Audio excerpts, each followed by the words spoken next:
नमस्कार, आप सभी का स्वागत है आज के वीडियो में। तो आज के वीडियो में डिस्कस करेंगे सुपर टेट का साइंस का तीसरा क्लास। और आज के इस वीडियो में हम लोग बात करने वाले हैं विटामिन्स के बारे में, क्योंकि विटामिन से बहुत से क्वेश्चंस आते रहते हैं।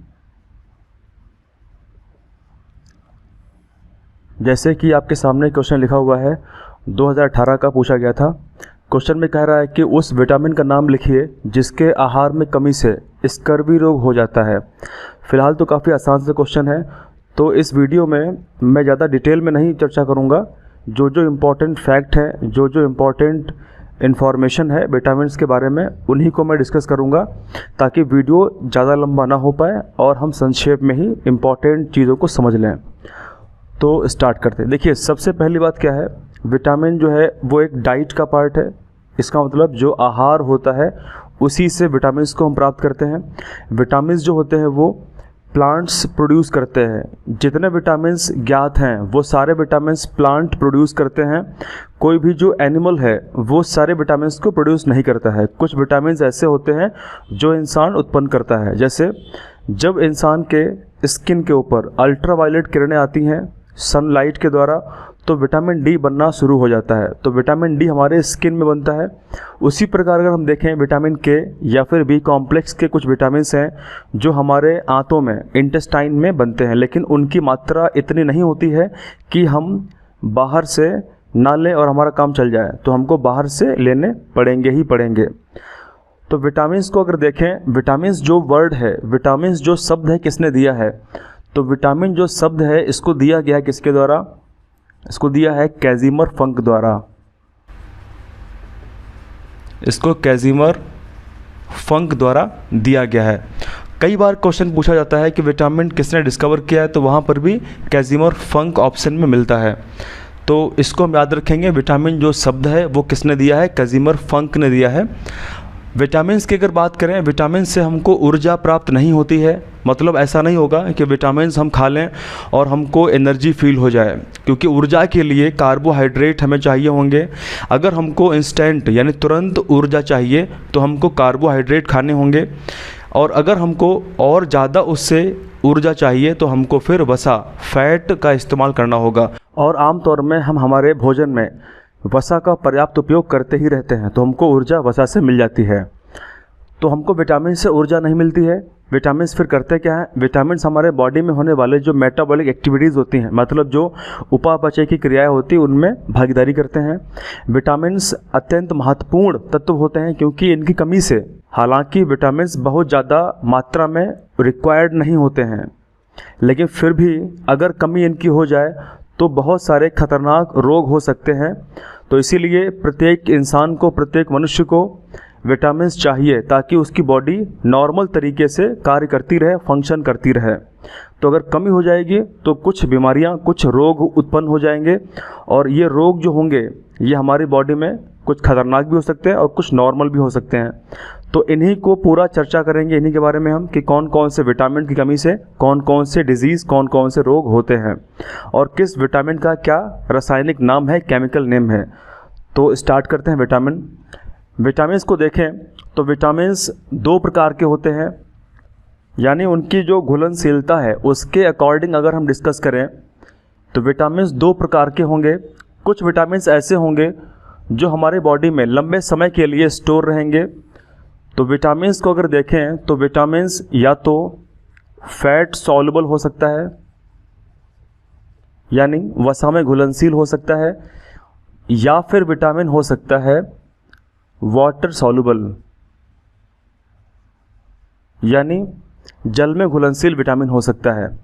तो यहाँ से क्वेश्चन बहुत ही सिंपल आपसे पूछ लेता है कि कौन कौन से विटामिन्स ऐसे हैं जो वसा में घुलनशील हैं। तो आप लोग ध्यान रखेंगे, vitamin A, vitamin D, vitamin E और विटामिन के।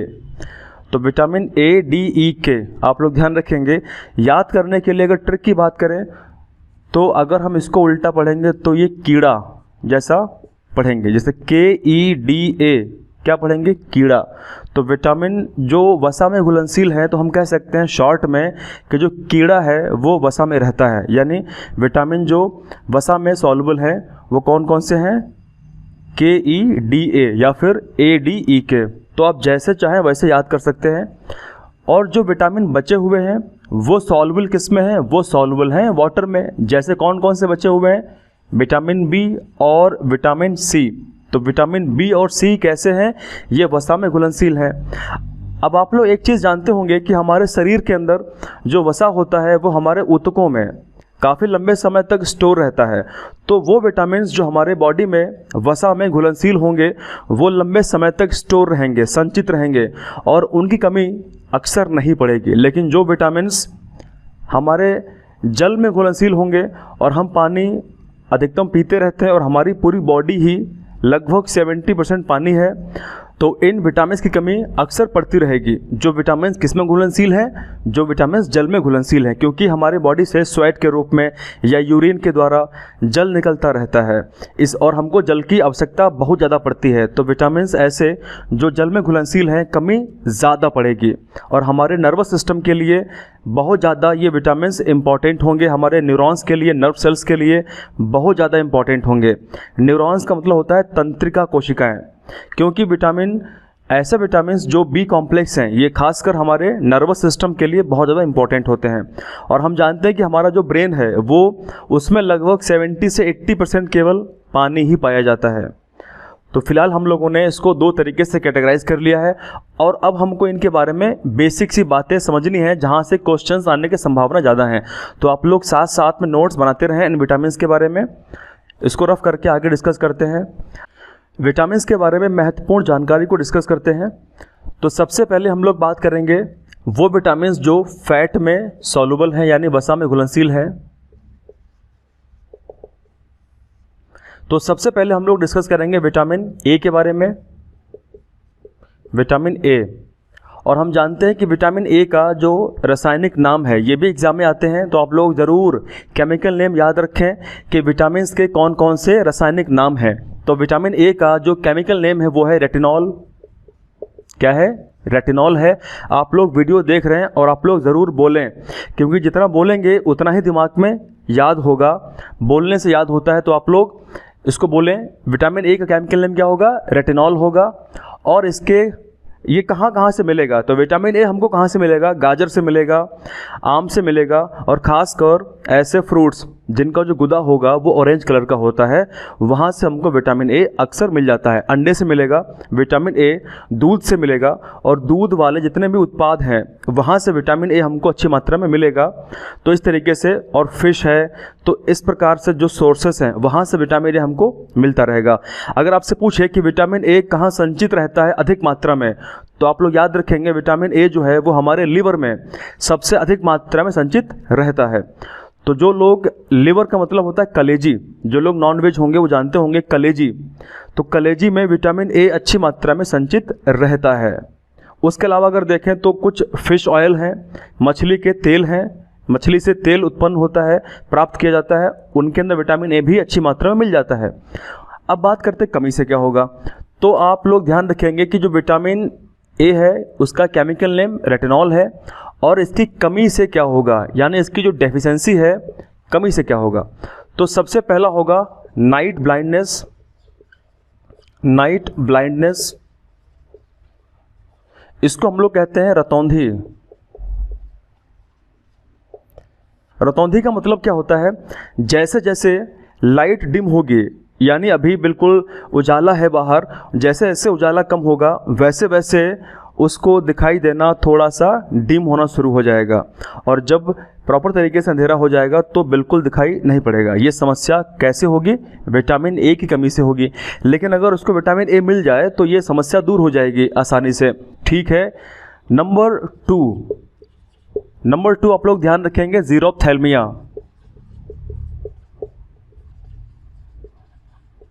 ज़ीरोफ्थैल्मिया ये भी आँखों से संबंधित समस्या है। उसके अलावा किरेटोमलेशिया, हिंदी वाले हिंदी में इसको ऐसे ही लिखेंगे, इसका मतलब रतौंधी होता है, इसका मतलब ज़ीरोफ्थैल्मिया, इसका मतलब किरेटोमलेशिया, हेनरोलोपिया। रतौंधी को एक और नाम से हम जानते हैं, इसको हम नेक्टालोपिया भी कहते हैं। तो अगर इस टाइप से कमी से आपसे पूछ ले कि बताइए कीरेटोमैलेशिया किस विटामिन की कमी से होता है, तो आंसर क्या होगा? विटामिन ए होगा। जो भी यहाँ से पूछ लेगा आंसर विटामिन ए होगा। तो इस तरीके से हम लोगों ने संक्षेप में विटामिन ए के बारे में कुछ इंपॉर्टेंट इन्फॉर्मेशन जान ली है। आप लोग इनको कॉपी पे नोट कर लें। अब हम लोग बात करते हैं इसके बाद विटामिन डी के बारे में और डिस्कस करते हैं कि विटामिन डी कहाँ से मिलता है, केमिकल नेम क्या है इसका। तो देखिए विटामिन जो डी है उसका जो केमिकल नेम है वो कैल्सीफेरॉल है। क्या है? कैल्सीफेरॉल। तो आप लोग ध्यान रखेंगे विटामिन डी का केमिकल नेम कैल्सीफेरॉल है। अब ये कहाँ से मिलेगा? तो विटामिन डी हमारे बॉडी में हमारी त्वचा बनाती रहती है। जब सूर्य के प्रकाश से परावैंगनिक किरणें अल्ट्रावायलेट लाइट हमारे स्किन पे पड़ती है तो हमारी जो स्किन है वो ये विटामिन को बनाती रहती है।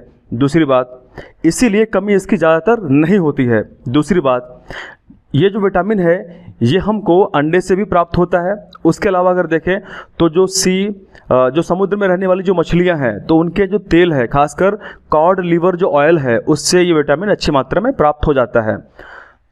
उसके अलावा देखें कमी से क्या होगा, तो कमी से आप लोग ध्यान रखेंगे कमी से क्या होगा? रिकेट होगा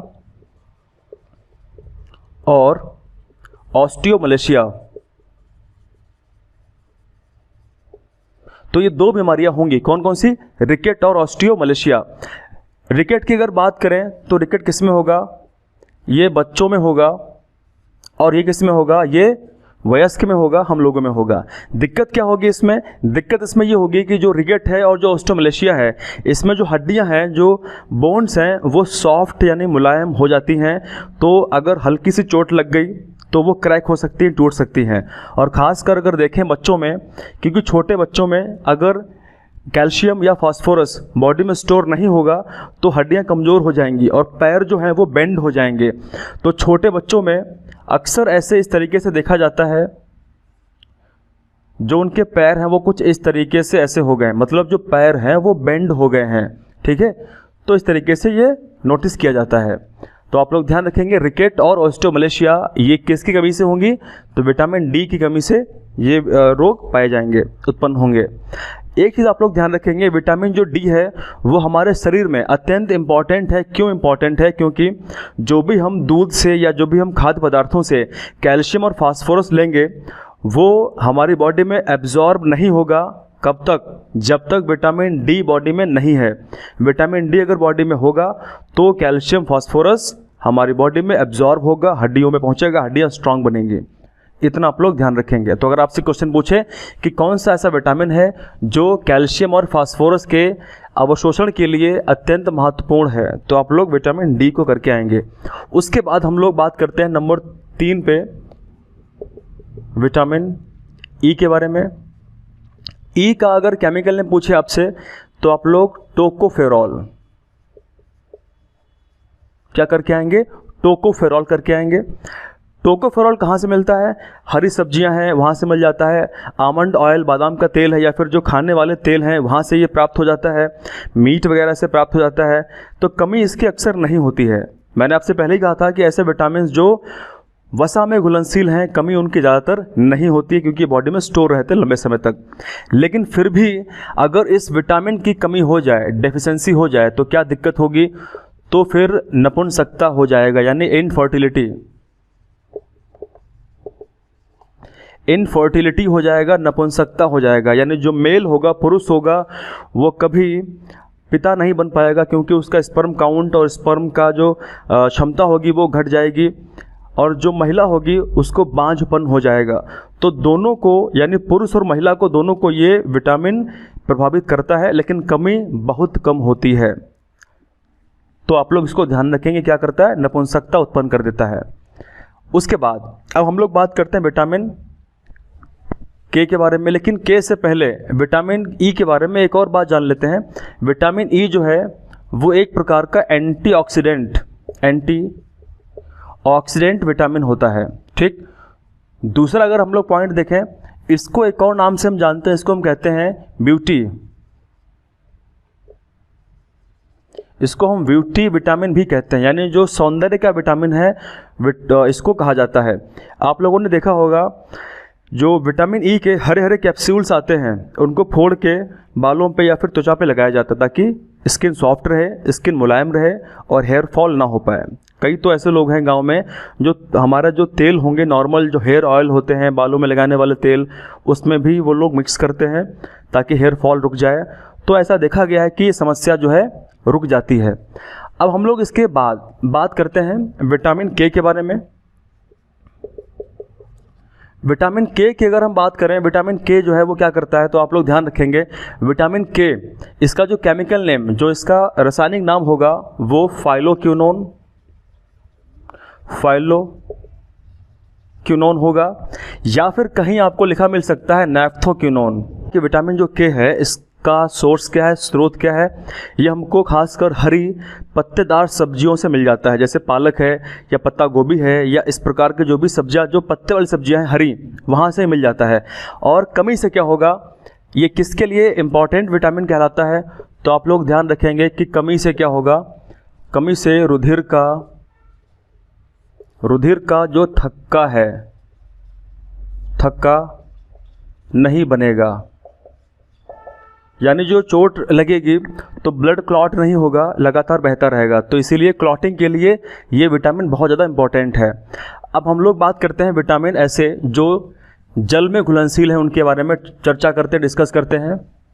तो उस श्रेणी में सबसे जो पहला विटामिन है वो है विटामिन B1। देखिए विटामिन B1 से लेकर के विटामिन B12 तक, जैसे vitamin B1, vitamin B2, B3, B5, B6, B7, B9 और B12, ये सारे विटामिन क्या हैं, बी कॉम्प्लेक्स हैं। तो इनका जो स्रोत होगा वो लगभग समान ही होगा, मतलब ये सारे विटामिन बी कॉम्प्लेक्स की श्रेणी में आएंगे। तो ये हमको कहाँ से मिलेंगे, लगभग समान प्रकार के सोर्सेज से मिल जाएंगे। लेकिन इनके केमिकल नेम आपको याद रखने हैं, काफ़ी महत्वपूर्ण है।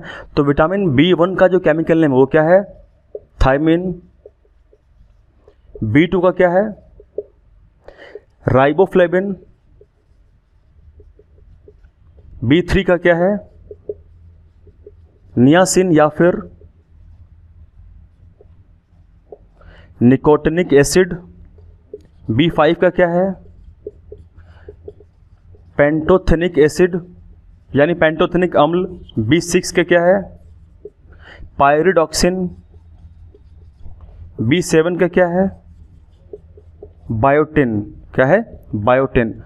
और आप लोग एक चीज़ ध्यान रखेंगे कि B7 को यानी बायोटिन को हम विटामिन H भी कहते हैं, इसको भी ध्यान रखेंगे, ठीक है। अगर आपसे पूछ ले कि विटामिन H किसे कहा जाता है, तो B7 को यानी बायोटिन को भी कहा जाता है। उसके अलावा B9 को अगर देखें तो फॉलिक एसिड, फॉलिक अम्ल। और B12 को क्या है, साइनोकोबालामाइन। ये सारे केमिकल नेम हैं बी कॉम्प्लेक्स के। एक चीज़ आप लोग ध्यान रखेंगे, इंपॉर्टेंट है, B12 के पास में कोबाल्ट पाई जाती है। क्या पाया जाता है, इसके पास कोबाल्ट पाया जाता है, ठीक है। और B7 को विटामिन H भी कहा जाता है, इतना ध्यान रखेंगे। ये सारे हम लोगों ने बी कॉम्प्लेक्स के रासायनिक नाम लिख लिए। अब इनके बारे में हम लोग बात करते हैं मिलेंगे कहाँ से, तो आमतौर पे यकृत से। यकृत का मतलब कलेजी से, किडनी से, वृक्क से, गुर्दा से, मीट से मिलेंगे, अंडे से मिलेंगे। उसके अलावा अगर देखें तो हरी सब्जियों से मिलेंगे, अनाज जो हम खाते हैं वहाँ से, यानी जो चावल खाते हैं चावल, लेकिन कौन सा चावल, पॉलिश नहीं किया हुआ। अगर चावल को पॉलिश कर दिया गया तो विटामिन जो बी होता है वो ख़त्म हो जाता है, नष्ट हो जाता है। तो इसीलिए बिना पॉलिश किए हुए चावल से मिलता है। उसके अलावा देखें तो बाकी के फ्रूट से ये मिल जाता है, दूध से मिल जाता है। तो अधिकतम चीज़ों से विटामिन बी कॉम्प्लेक्स मिल जाता है, कमी अक्सर नहीं होती है। अब अगर बात करें कि इनकी कमी से दिक्कत क्या होगी, तो अगर विटामिन B1 की कमी हो गई, मैं इसको रफ कर रहा हूँ, आप लोगों ने इसको नोट कर लिया होगा। तो अब यहाँ पे हम लोग बात करते हैं कमी से। कमी हमारे एग्ज़ाम में बहुत पूछी जाती है। ये टॉपिक आपके लिए बहुत इंपॉर्टेंट है, क्योंकि आने वाले सुपर टेट के एग्ज़ाम में यहाँ से क्वेश्चंस आ सकते हैं, या फिर बाकी के जो एग्ज़ाम्स होंगे वहाँ भी क्वेश्चन यहाँ से बन सकते हैं। तो सबसे पहले बात करेंगे विटामिन B1 की कमी से क्या होगा। तो आप लोग ध्यान रखेंगे, बेरी होगा, क्या होगा, बेरी बेरी रोग हो जाएगा। अच्छा, बेरी बेरी में दिक्कत क्या होगी, बेरी बेरी जो रोग होगा उसमें दिक्कत ये होगी कि जो हमारा नर्व सेल्स हैं, जो हमारा जो तंत्रिका कोशिकाएं हैं, उनमें दिक्कत होगी। ठीक है, इसके अतिरिक्त अगर देखें तो भूख कम लगेगी और कई समस्याएं होंगी। तो बेरी बेरी ज़्यादा इंपॉर्टेंट, ध्यान रखेंगे आप लोग। अगर बात करें विटामिन B2 की कमी से क्या होगा, तो किलोसिस हो जाएगा। क्या हो जाएगा, किलोसिस हो जाएगा। और जो किलोसिस है, किलोसिस में दिक्कत क्या होगी, किलोसिस में दिक्कत ये होगी जो हमारे होंठ हैं वो लाल लाल हो जाएंगे, उनमें घाव हो सकता है, उनमें वो होंठ फट सकते हैं, या जो हमारे मुख के जो कोने हैं उनमें दरार पड़ सकती है, फट सकते हैं, और हमारी जीभ जो है लाल हो सकती है, जीभ में दिक्कत हो सकती है। तो इस टाइप के जो भी समस्याएं हैं वो हमारे विटामिन B2 की कमी से देखने को मिलेंगी। उसके अलावा अगर देखें B3 में क्या होगा, तो B3 में होगा प्लेग्रा। काफ़ी खतरनाक रोग है प्लेग्रा। प्लेग्रा को हम और नाम से जानते हैं, इसको हम कह सकते हैं 4D सिंड्रोम। इसको हम कहते हैं 4D सिंड्रोम। इसका मतलब जब प्लेग्रा होगा तो प्लेग्रा में 4D के रोग उत्पन्न होंगे, मतलब ऐसे रोग जिनकी शुरुआत D से होगी। जैसे कौन कौन सी, जरा यहाँ पे डिस्कस कर लेते हैं। जैसे डायरिया, डायरिया। उसके अलावा अगर देखें तो डिमेंशिया। उसके अलावा अगर देखें तो डर्मेटाइटिस, और आखिर में होगा डेथ। डायरिया का मतलब होता है अतिसार, यानी उल्टी आना, दस्त होना, ये सब क्या है, डायरिया के लक्षण है। डिमेंशिया मतलब होगा मेमोरी लॉस, यानी जो नर्वस सिस्टम है जैसे काम नहीं करेगा, मेमोरी लॉस की दिक्कत ज़्यादा हो जाएगी। और जो डर्मेटाइटिस है इसका मतलब होता है त्वचा रोग, तो जो त्वचा है, स्किन है, उसमें इन्फेक्शन या उसमें पपड़ी बन जाना, दिक्कत होगी, तो स्किन की समस्या। और आखिर में अगर ये सब कुछ ठीक नहीं हुआ तो आखिर में क्या होगी, मृत्यु हो जाएगी। तो इसीलिए प्लेग्रा या फिर 4D सिंड्रोम के नाम से इसको जानते हैं। तो आप लोग इसको पॉज करके वीडियो को एक बार फिर से देखेंगे और इसको लिखते रहेंगे, नोट करते रहेंगे। अगर हम बात करें B5 की कमी से क्या होगा, तो B5 की कमी से लॉस ऑफ कोऑर्डिनेशन होगा, मतलब नर्वस सिस्टम में प्रॉब्लम हो जाएगी। एक फैटिग, एक थकान जैसी बनी रहेगी बॉडी के अंदर, और जो समन्वय में कमी होगी, मतलब किसी चीज़ को अंडरस्टैंड करने में, समझने में दिक्कत होगी। अगर बात करें B6 में क्या होगा, तो B6 में भी स्किन डिजीज़ होंगी, त्वचा की समस्याएं होंगी, और नर्वस सिस्टम में प्रॉब्लम होगी, नर्व सेल्स में डिसऑर्डर हो जाएगा, दिक्कत होगी। अगर B7 की बात करें, B7 में क्या होगा, तो B7 में त्वचा के रोग उत्पन्न हो जाएंगे। और अगर हम अपने बालों की बात करें तो हमारे हेयर फॉल जो है, बाल झड़ना शुरू हो जाएंगे। ठीक है। और अगर B9 की बात करें तो B9 में क्या होगा, एनीमिया हो जाएगा, यानी रुधिर क्षीणता, रुधिर अल्पता हो जाएगी। और B12 में क्या होगा, अति रुधिर अल्पता हो जाएगी। तो इसीलिए जो B9 और B12 विटामिन होंगे ये गर्भवती महिलाओं के लिए, प्रेग्नेंट वुमेन्स के लिए बहुत ज़्यादा इंपॉर्टेंट होंगे। अगर कोई महिला प्रेग्नेंट है तो वो फॉलिक एसिड और आयरन की गोलियाँ और कैल्शियम की गोलियाँ, विटामिन D की गोलियाँ ज़रूर उसको मिलती होंगी। तो इस तरीके से हम लोगों ने विटामिन B1 से लेकर B12 तक सभी को डिस्कस कर लिया है। अब जो बच्चा विटामिन है वो है विटामिन C, उसको डिस्कस करते हैं, फिर बात करते हैं इस क्वेश्चन के बारे में कि क्वेश्चन में क्या पूछा गया था। तो विटामिन C की बात करते हैं। विटामिन C सबसे पहले केमिकल नेम क्या है, तो एस्कॉर्बिक एसिड है। क्या है, एस्कॉर्बिक एसिड, यानी एस्कॉर्बिक अम्ल इसको हम कहेंगे हिंदी में। ये कहाँ से मिलेगा, सोर्स क्या है, तो इसका जो सबसे बड़ा स्रोत है वो आंवला है। कहाँ से मिलेगा, आंवले से मिलेगा। आंवले में विटामिन ये नष्ट नहीं होता है, लेकिन आमतौर पे विटामिन गर्म करने पर ये नष्ट हो जाता है, यानी नींबू में है या फिर किसी और सब्जी में है, अगर गर्म कर देंगे तो विटामिन नष्ट हो जाएगा, ख़त्म हो जाएगा, इसका प्रभाव कम हो जाता है। तो आंवले में विटामिन सबसे अधिक मात्रा में मिलेगा। उसके अलावा जो सिट्रस पौधे हैं, सिट्रस फ्रूट हैं, खट्टे फल हैं, उनके अंदर विटामिन ये अधिकतम पाया जाता है। हरी मिर्च के अंदर विटामिन ये आपको मिल जाता है।